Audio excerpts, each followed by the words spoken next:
ቅብብሎሽ ከአምና ዘንድሮ ቤት ባፈራው ባለው በተሰራው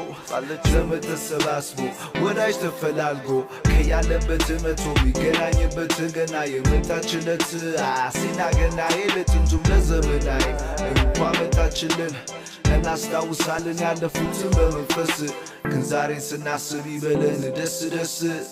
ደስ ደስ ደስ ደስ አሲና በል አሲና ገናዬ አሲና በል አሲና ገናዬ አሲና በል አሲና ገናዬ አሲና በል